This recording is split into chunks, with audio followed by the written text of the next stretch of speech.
कुस्तीपटू विनेश फोगाटने अखेर कुस्तीलाच रामराम केलेला आहे। काल एक सोशल मीडियावर पोस्ट करत विनेशने ही माहिती दिली आहे। कुस्तीतून निवृत्त होत असल्याची तिने यावेळी घोषणा केली आहे।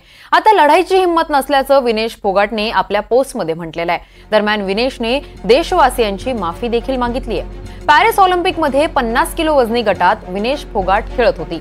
मात्र अंतिम सामन्यात पोहोचल्यानंतर विनेशचं वजन 100 ग्रॅमने वाढलं आणि विनेशला अंतिम सामन्यासाठी अपात्र ठरवण्यात आलं आणि त्यामुळे आता विनेशला आपल्या पदकापासून दूर राहावं लागलंय।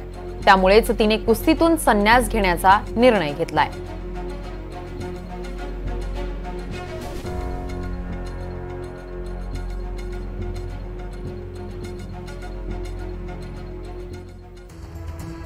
माझी आई माझी कुस्ती जिंकली आणि मी हरले। तुमचं स्वप्न आणि माझी हिंमत तुटली। आता याहून जास्त लढण्याची ताकद राहिली नाही। अलविदा कुस्ती 2001 ते 2024 असं तिने पोस्टमध्ये म्हटलेलं आहे। तुमची सगळ्यांची मी कायम ऋणी राहीन, मला माफ करा। यासोबतच या पोस्टमध्ये तिने माफी देखील मागितलेली आहे। ऑलिम्पिकमध्ये 2 वेळा तिने भाग घेतलेला आहे। राष्ट्रमंडळ खेळामध्ये तिने 3 सुवर्ण पदकांची कमाई केलेली आहे। विश्व कुस्ती स्पर्धेत तिने 2 कांस्य पदक पटकावलेली आहेत। आशियाई स्पर्धेमध्ये तिने 1 सुवर्ण पदक पटकावलंय।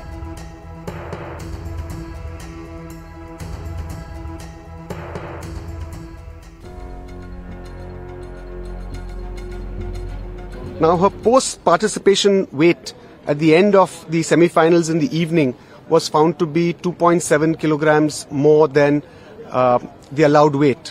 And the team and the coach started off their usual process, which is of course limitation of water, no food, and you started with the whole process of sweating it out. And typically, you require some amount of time for that, but unfortunately we didn't have too much time. We had just 12 hours. So the whole night, the entire team, went ahead with this whole process of trying to reduce her weight, putting her in a steam and sauna, making her exercise, and whatever was medically possible, we tried our best to try and get that weight down. And when she couldn't sweat anymore, we even had to go to some drastic measures like cutting off her hair. And they wear a vest, so we shortened that vest, so even a few milligrams if we can reduce, we tried. And despite all of this, at about 7:15 to 7:30 is the weigh-in, and we wanted to try the best, so we got her weight done right at the end at around 7:29. It was unfortunately 100 grams over 50 kilograms. If we maybe had a few hours more, we could have achieved that 100 grams, but we just didn't have that time.